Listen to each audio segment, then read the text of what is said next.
See, for a long time, I'm working as a developer. I get able to see a lot of changes in the programming languages for years. I started coding when I was a minor. So today I could able to see there is a tremendous improvement in a lot of coding as well as programming languages. Let's keep aside of this AI. AI is a different case study. Hello, welcome to Speak and Boom with Sasikulindi. Today we are going to speak something about supersets. What is supersets? Supersets is otherwise known as the evolved programming languages. Programming languages do evolve? Huh? They do evolve indeed. So we are going to speak about some of the top supersets and how are they becoming popular. So there are some languages usually we see always when we hear they are existent for years. So first of all we need to prevent the confusion of what is superset and what is framework.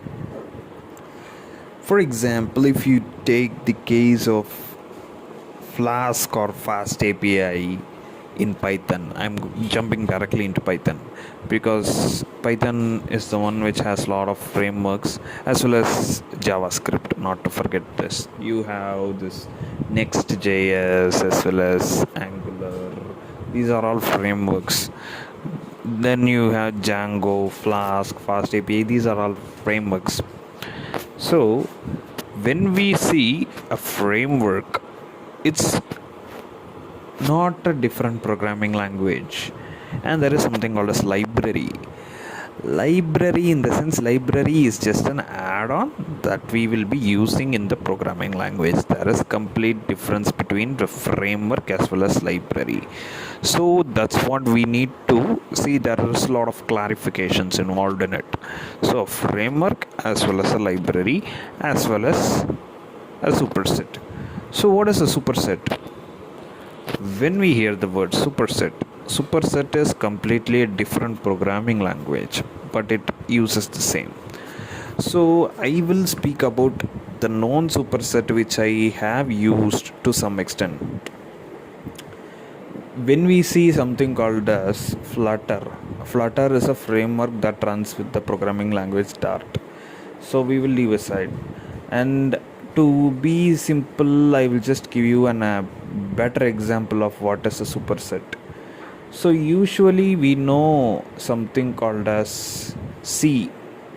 C is one of the oldest programming language which we had seen from ages. For ages I studied C programming in school, C programming in college, worked with C programming. So C programming is probably living for ages. So there is a superset of C programming is called as C++. That one is the most popular superset we had seen in our world. And apart from that, there is something called as embedding C. So these are some of the supersets. If you see, C++ is completely a different language, but it is a superset of C. So that is how we can define the superset. Now the most popular superset which we are seeing in the web technologies is Kotlin in the backend, as well as we could able to see TypeScript involved in a lot of programming terminologies. So we could able to see there are a lot of TypeScript is being popularized like anywhere. So now we could able to see TypeScript is imbibed with another programming language called Go. So programming languages do evolve. So TypeScript, JavaScript has been evolved for years because the website is being evolved for thousands of years. I mean thousands of months we can able to say. So when I'm speaking in the flow, it goes to years. So there is something called as programming years. So programming years. So the programming years is similar to the months which we are going through. So this is what happens like. So this TypeScript is currently evolving and merging with some of the programming languages. So the programming language itself is evolving like in a rampant way. Especially I'm speaking about the JavaScript part, because at the starting point of view everything was written in the XML. So now they are being evolved into something called as JSON, like that. So this is called a replacement. It's not something called as evolution. But in the case of JavaScript, so it was a very rugged programming language, very unruly programming language it is known as. But now when it became into TypeScript, it is now a very strict programming language. For example, JavaScript, you could not able to find where you had done the error after compiling, after running the program. But what happens in the TypeScript is, before running in the program itself, it compiles everything. So you are having an error here. So there is something called as ahead of time compilation that becomes a very important thing happening. So before running itself, you are doing the compilation. So that is called as ahead of time compilation. So this ahead of time compilation impacts well and helps starters to code very easily and with standards. So when you are using AI for coding, it gives you something called as Tailwind. So Tailwind is similar to Bootstrap right now.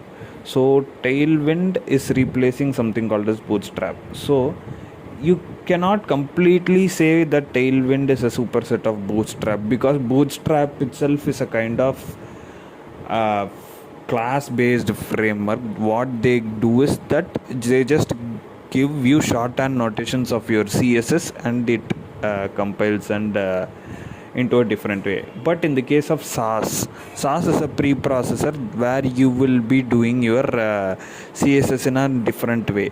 So like this, you are having transpilers and preprocessors creating a superset language. But in the case of CSS, you can able to say it is a styling kind of language in the web frameworks. So to be honest, this JavaScript part was very critical. Now you could able to see many applications are now relying on Node.js. So in some cases, to have a type friendly applications, many companies now, many developers enforce TypeScript in most of the cases. So you get able to see a lot of videos like, why TypeScript 1, why Kotlin 1, so why C++1, like that. In some cases, if you see, supersets have a very better edge, but in not all time. To be honest, supersets has its own demerits. So when you are upgrading your suits, for example, the Iron Man suit was upgraded into some bigger evolution. What happens is, the speed and agility you will lose. When you are upgrading yourself, you will lose the speed and agility. Not every time, but in most of the cases, what happens is, the bundling, what happens, for example, in the case of TypeScript, what happens in the web browser is, the TypeScript now rebundles it into a JavaScript. So to compile into web cannot directly read TypeScript. So it converts into JavaScript. You have the V8 engine there. So these kinds of things that happens into the case, and you make your code heavy. And if you are thinking of space complexity and time complexity, you will not have a bigger advantage, because C and C++ itself, you could able to see some sharp differences, that C can able to compile pretty faster than C++, just because it is easily understandable by the machine. So the supersets is actually high level language in most of the cases. So what happens is, like, you need to compile it in the basic form. The browser or the application or the computer cannot able to understand what you are speaking. So the computer just knows this ones and zeros, the bits only the computer knows. So to compile it into, you for running and typing the code, it will be sound easy. But what happens in the case of compilation, it usually becomes very slower, so that and also it will become heavier. But the main advantage is, like, you could able to solve the problem, you could able to make your application very strong, run it very perfect way in most of the cases, and your code will also become smaller. So in most of the cases, if you use the JavaScript and you could not able to find the bug itself, and what happens is you need to traverse through thousands and 2000 lines of code, and you need to find out the proper thing.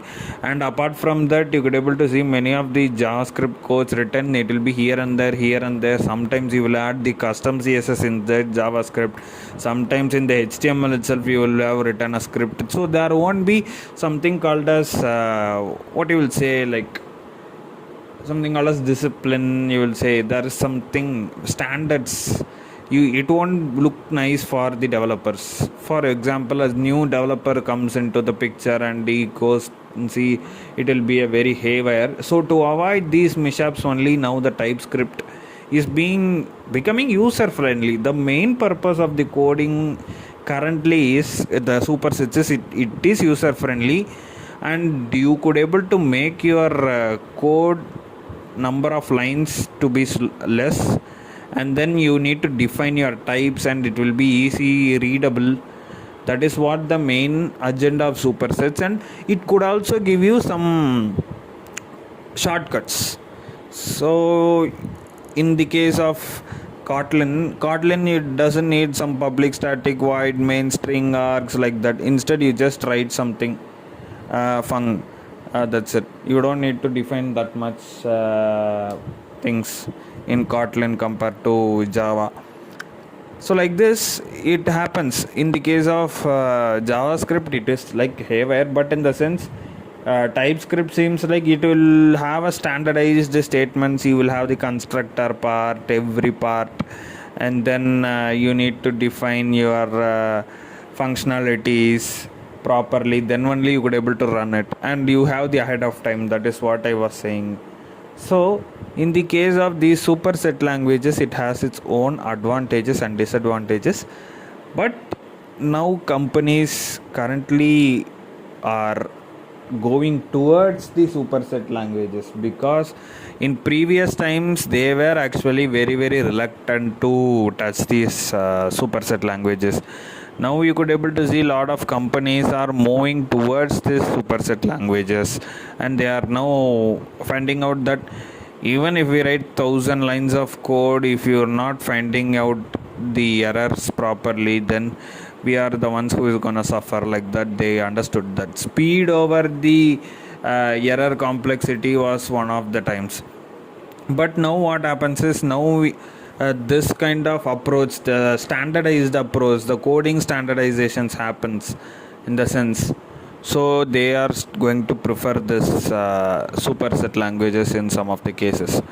But my point of view is like, even though the supersets are becoming stronger and stronger, these legacy applications will be running forever. There won't be much of a change, and if we know the fundamentals of your programming languages, it will be pretty easy for you. If you know Java pretty solid, it won't be very harder to learn your Kotlin, or if you know JavaScript better, it won't be much complicated for you to learn TypeScript. TypeScript will have some of the complications, but in the end TypeScript is pretty much easier to learn compared to your JavaScript, because JavaScript has a empty number of functions, and TypeScript also has them, but still in some cases you can learn TypeScript pretty easier compared to JS.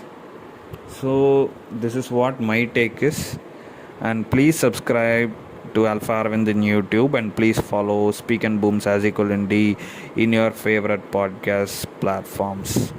This is signing off.